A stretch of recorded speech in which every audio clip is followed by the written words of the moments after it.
Alex Hanser here, spending the last few hours in the hotel room, of which I've been in for about 24 hours.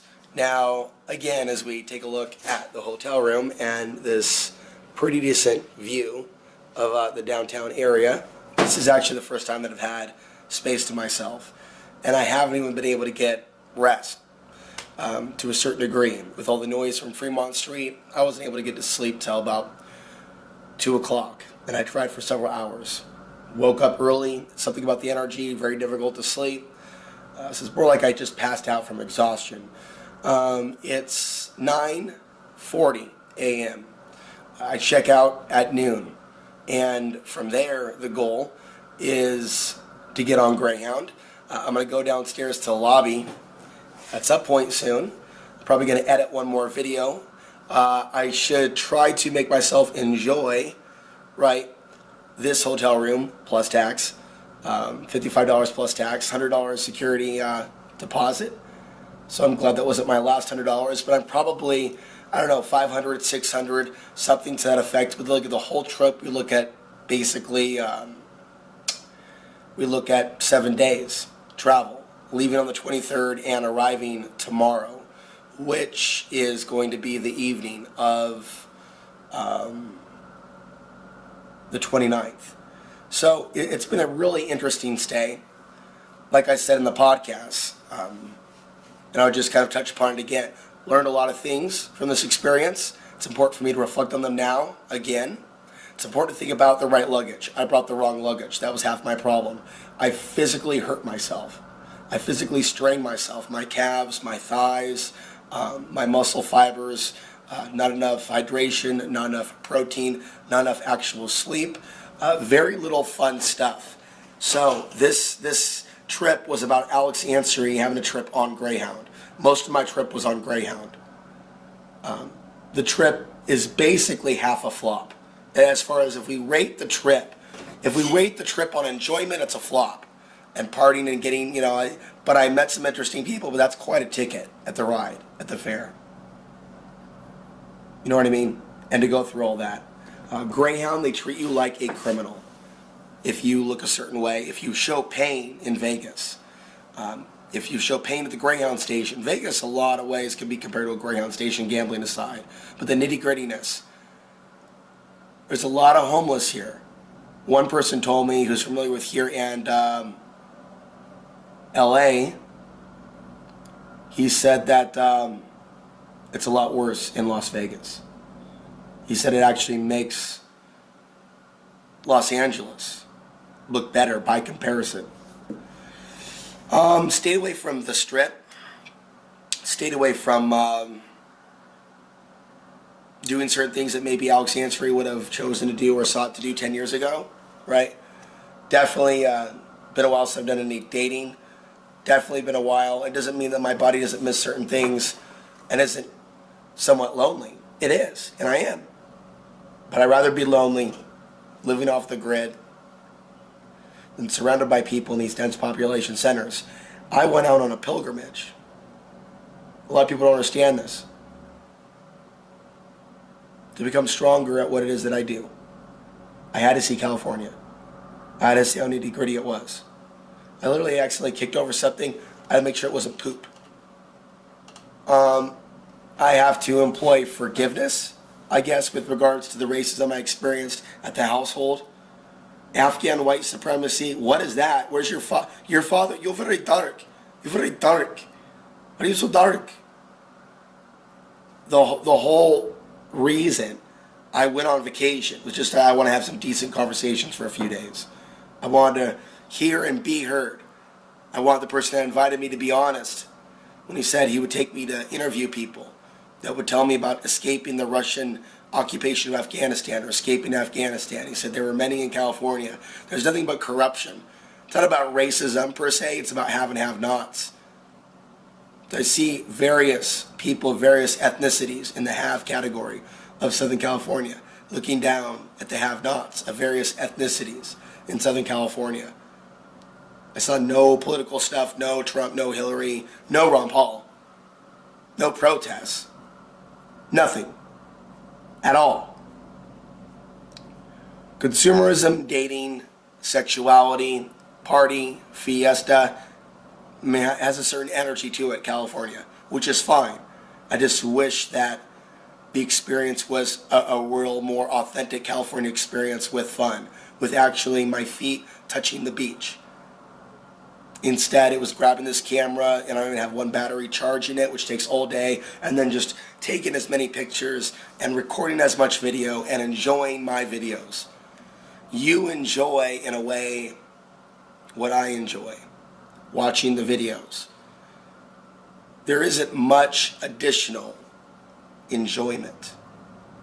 Spending extra on tacos, that's not enjoyment. I bought something last night for $6. It should have been $2.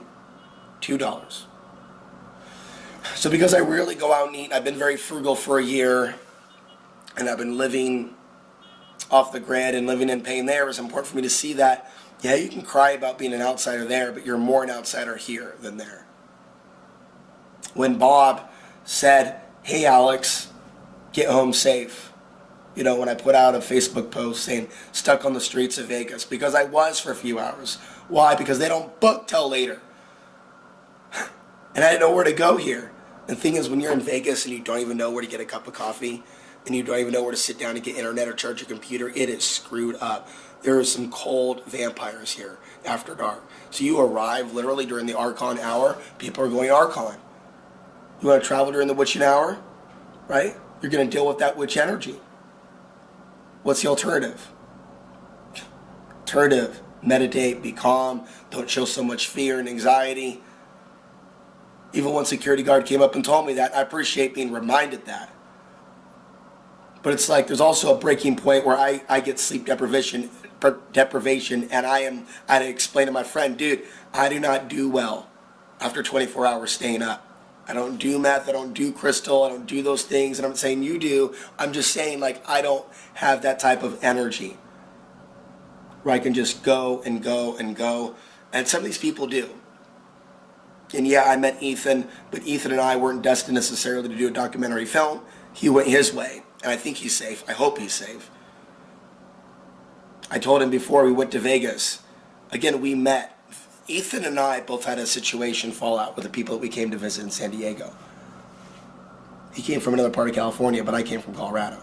But we met and had more in common on a level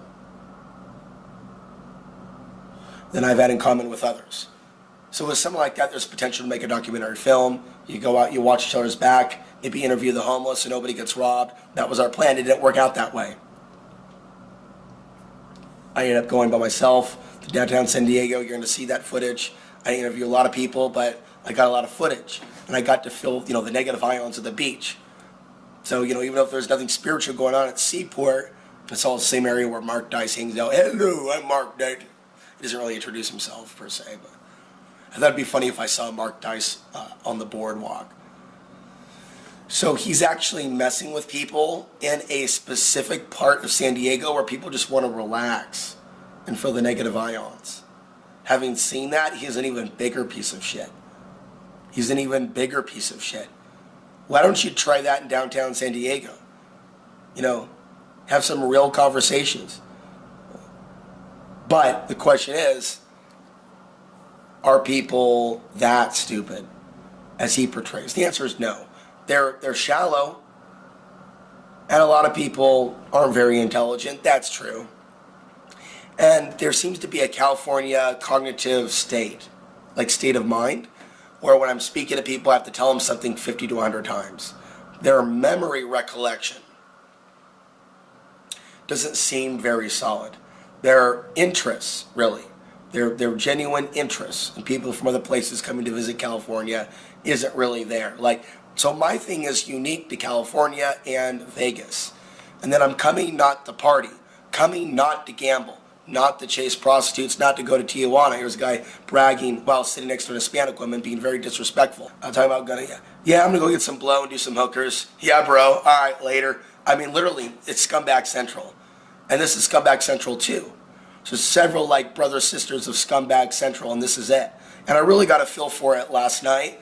We'll go back to it later in the day. I'll record and I'll speak about this My voice is hoarse, but I need to speak about this.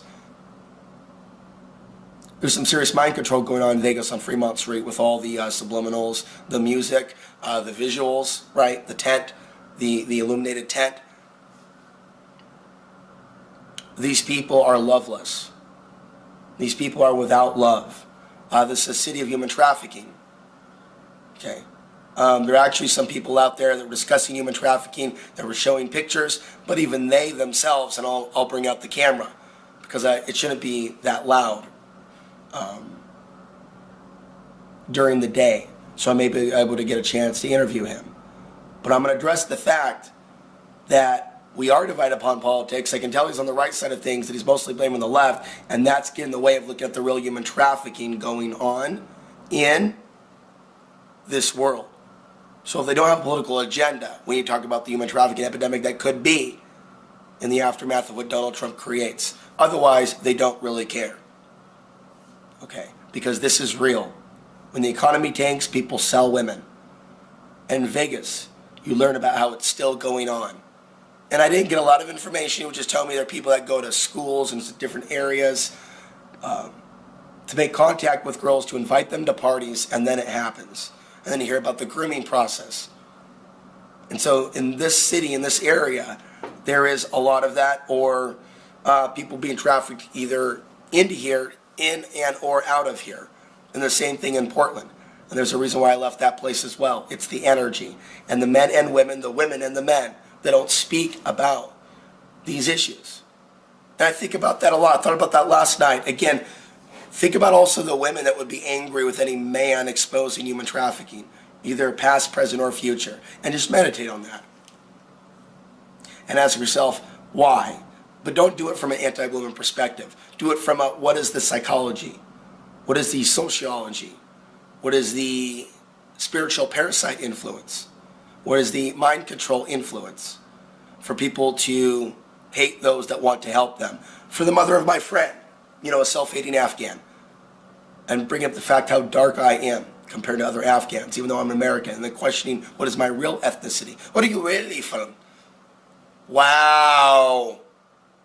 All because that East Indian grandmother, which I have no control over who fucked who, fucked who, fucked who, fucked who, fucked. But I got this complexion from an East Indian woman. And yet because of that, there's even discrimination from a white Afghan. Wow, this had to be seen. Now I understand more fully how white Muslims are aligned with Russia, China to kill the brown Muslims. Why you even see a Iran, Russia, China alliance. Why? Ethnic cleansing. Oh, Iran and the United States can pretend to be enemies all they want. Makes for a good show. Oh, US and Russia can pretend to be enemies all they want militarily. Makes for an even better show. But you want a grand show? US and China. US versus China, Russia, North Korea, Iran. So I come to this land. I come to this fallen land, not as a celebrity, as a man who reaches very little, but a man who literally is 1 in a billion, to see the land before it is gone, before California is attacked, before these people flee, before Las Vegas is turned into a desert again, before the water goes away. I feel this water on me in the shower. Not only do I wonder about the quality of the water, where does it come from, what chemicals have they put in it. I heard the water does come from Colorado. Makes me afraid for the future of Colorado. This is scary. So I think about a day where the water no longer runs in Vegas. I didn't come here to party. I didn't come here to get laid with an adult or child prostitute. I didn't come here to drink 1 drop of alcohol. I met a guy named Ethan. We hit it off. We had 2 beers each out of an overpriced pitcher of Lagunitas. That's it. That is it. If anything, I'm ashamed I smoked the tobacco, the cigarette. But I did. And this is what happens when Alex Ansary smokes the cigarette in Las Vegas during a dust storm. And they got concrete just misting into the air. And I also got to experience how my emotions are affected by this environment and my ability to bring myself back. And am I a creative in this environment? Do I write a lot? Haven't written since I've left my home in Colorado. Doesn't mean it's impossible. Anything's possible. But I've been far more consumed with the video component, just as I am now, recording this in the time that I have left in this hotel that was $55. Let's take a look, by the way, as we continue to record here at the reality outside. Pause here for just a moment. This is good. So it is the city that doesn't sleep, but it's also the city that doesn't think. It's also the city that doesn't feel. It's also the city that even if I was, like, I guess, horny, right, to use that term, I mean, seriously, this is a disgusting city. So we study these humans on Fremont Street. We see their different ethnicities. We see the different people that are here. They're all united, if you will, in being easily entertained by shiny objects, the cotton candy reality.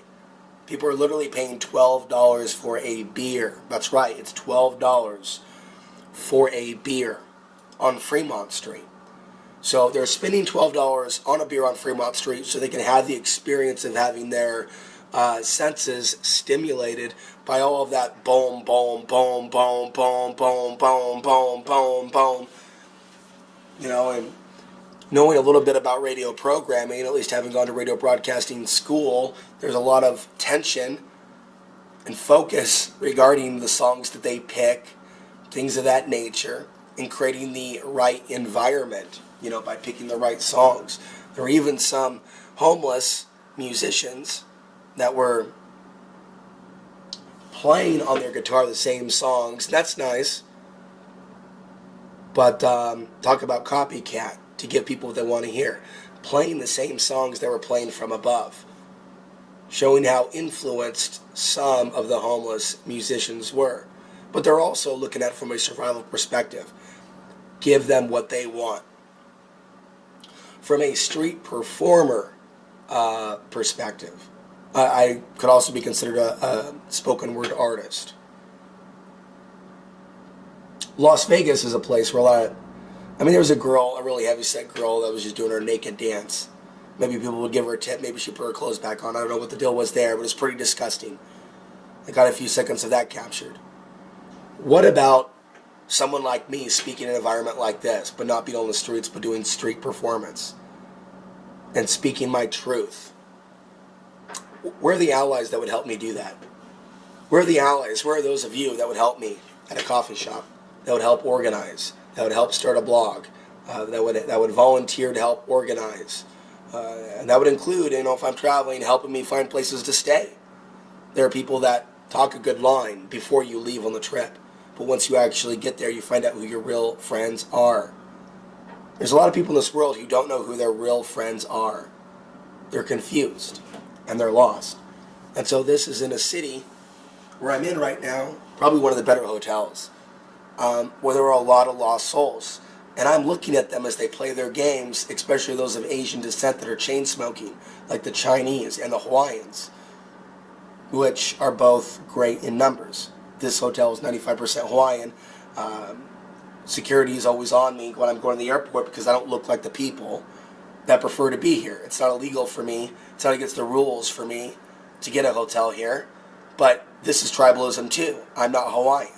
I'm a strange guy. I'm a guy doing videos talking about things from his hotel room that'll be heard by thousands of people. I'm not having a one-on-one conversation on a cell phone. I'm different. Yeah. So, I don't know what is it with these Chinese, Asians, and Americans and others that are so into gambling. So I walked through the casinos, I played a few games, very little, dollar here, consider that donations, and then I remember, well, you got to remember to tip the lady who gave you pizza, and that homeless guy gave him $1, that homeless guy gave him $1, that homeless guy gave him $1. People have given to me when they've had the means, and I've given to others. I've given others cigarettes. It's like this is the side you don't see. Can't be around filming all the time. It makes people nervous.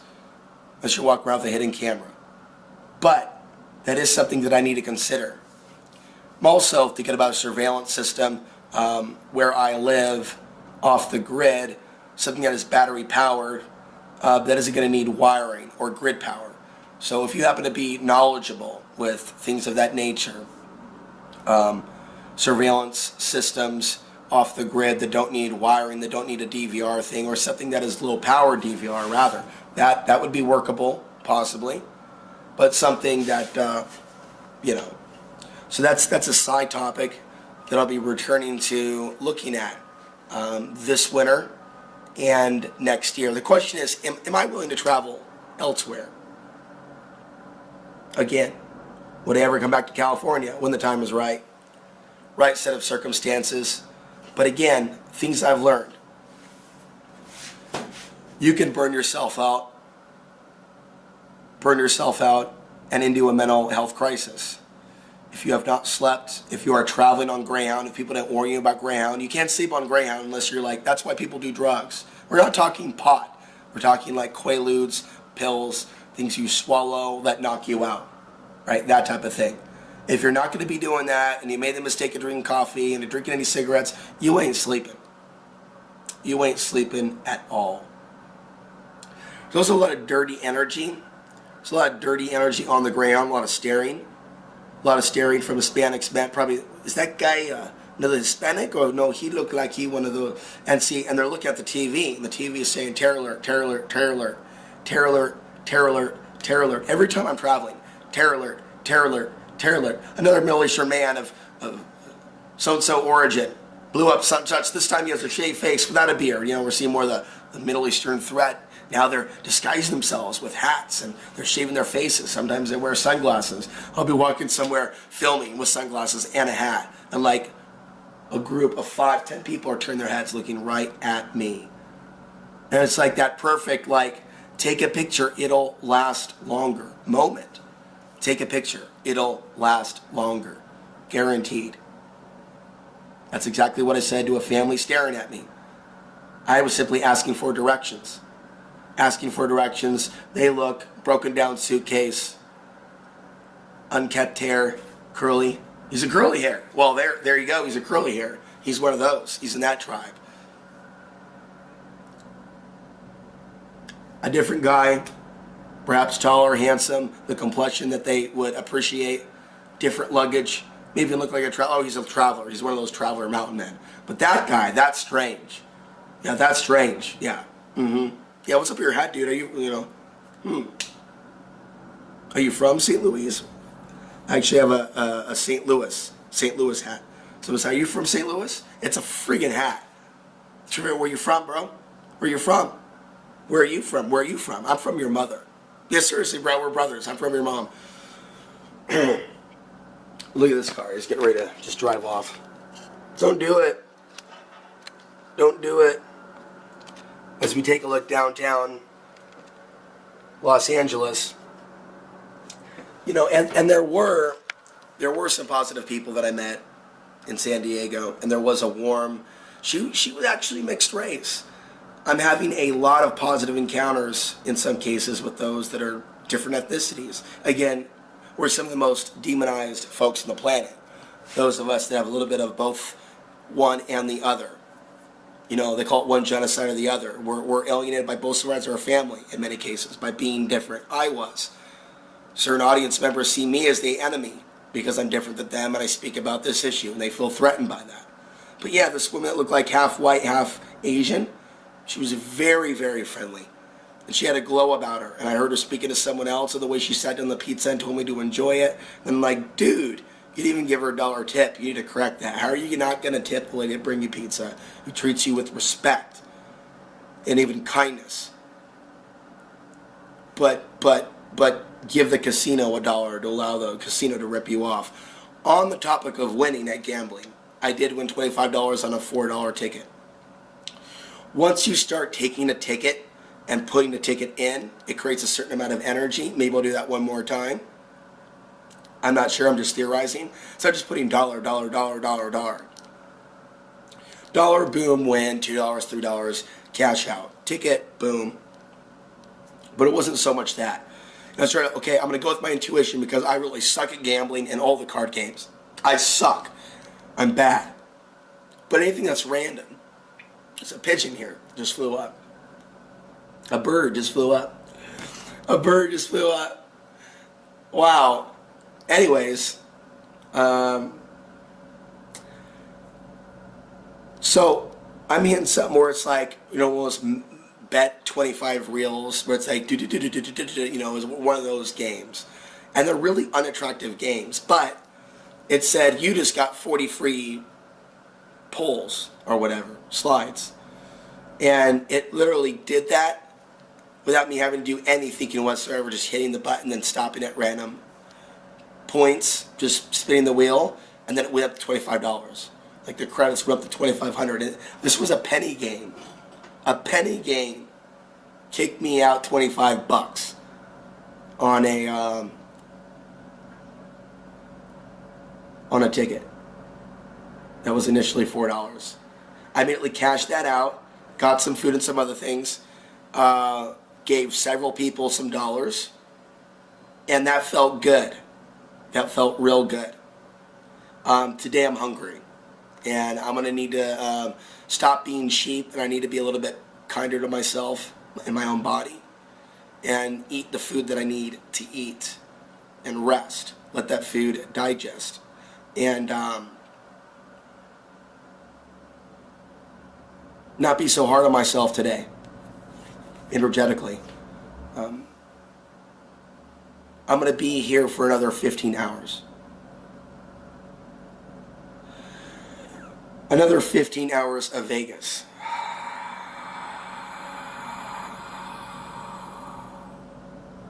What have I learned in 24 hours? I've learned these people give you bad information. You ask them where something is, they'll point both ways. I've learned that for the most part, the African American population is far ruder here than anywhere else. San Diego, other places, unless you're in the ghetto, not such an issue. Not such an issue. Some people have grown up. Something about Vegas is not good for some of these people. It's their biology. The pollution, it affects them more. It affects me more. It's my biology.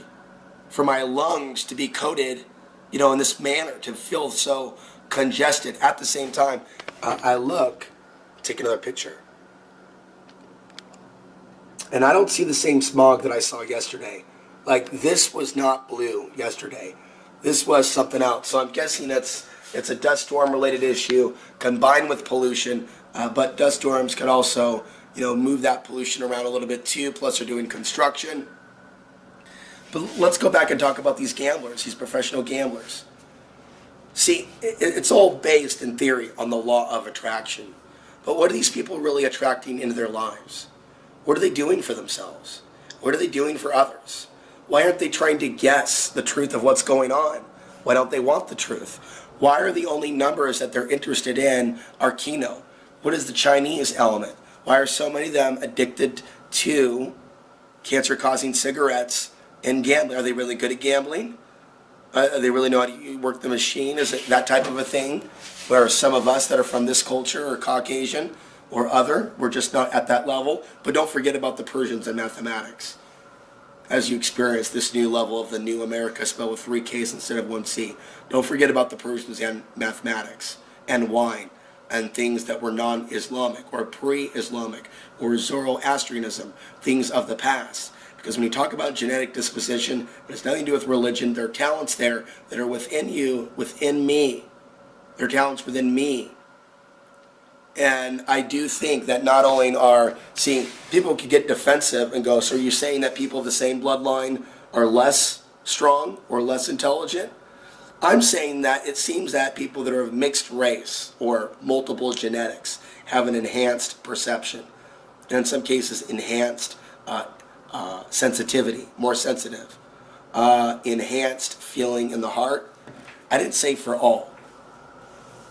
And somebody may think that someone, is just white, but they may actually be literally half Native American. Okay, so my friend in Colorado, who I miss very much, who I always enjoy seeing, who I'm never afraid of.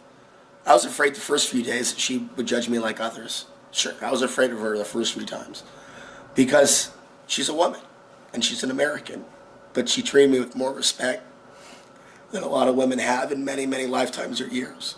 There's people that watch my channel and say they like, there's one thing to actually be my friend and supporter, and there's manipulation and game playing. They're not the same. So, yeah, it felt really good to meet someone like that, but I believe that she is part European too, with the other part being Native American. And see, there's not a lot that separates, in some cases, Hispanics, Middle Easterns, and Native Americans. A lot of people don't know that, but I suspect that there is an ancient link. So when people are caught up in these nationalities, if someone actually hasn't even been to another nation state and they're just genetics, what do they have to do with that nation? That's crazy. So this world is friggin' crazy. I just happen to be alive in it and I'm a guy holding the camera.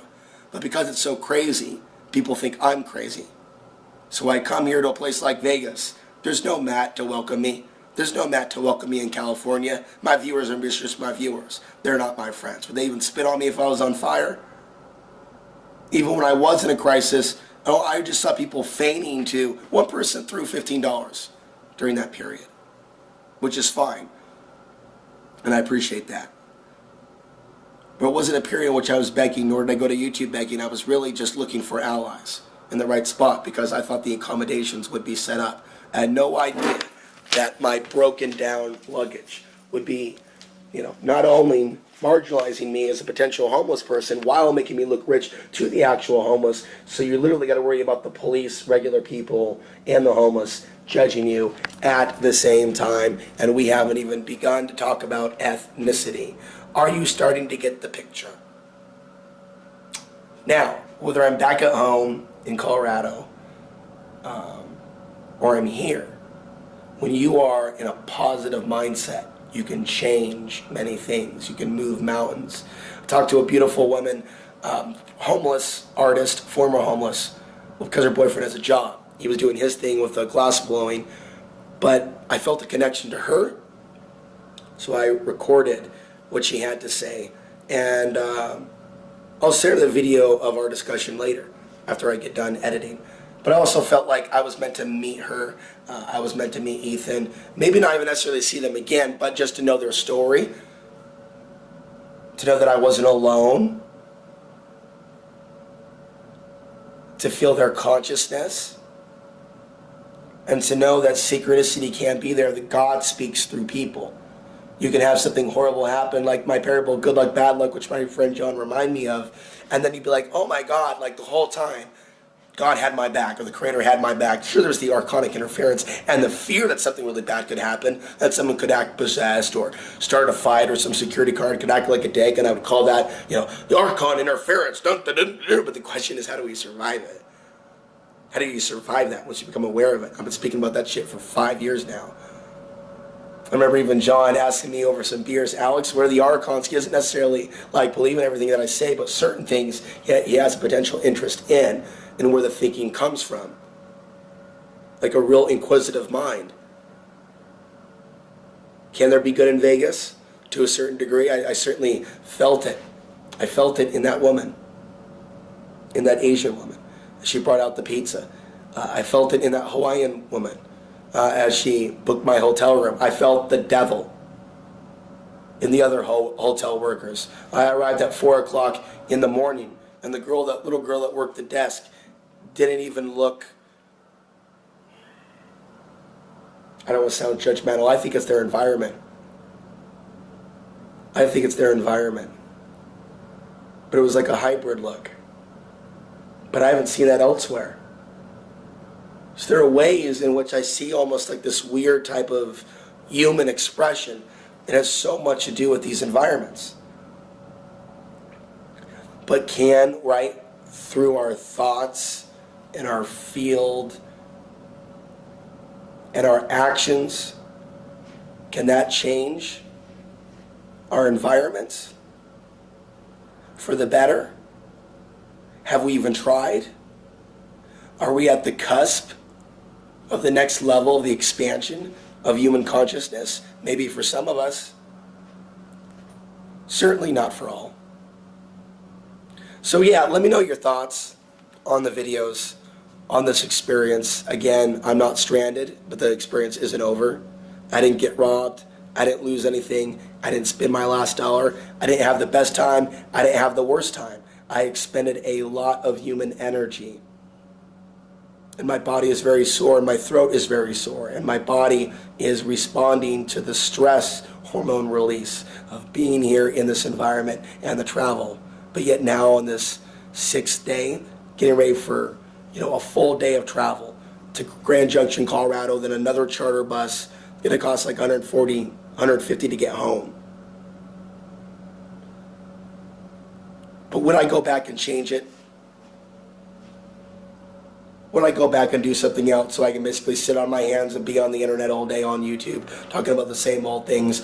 Can I go back now saying, I recorded video, I recorded audio, I recorded how I felt when I went to the belly of the beast, and I came out alive, new insight, new appreciation for the things that I have in my life, and gratitude.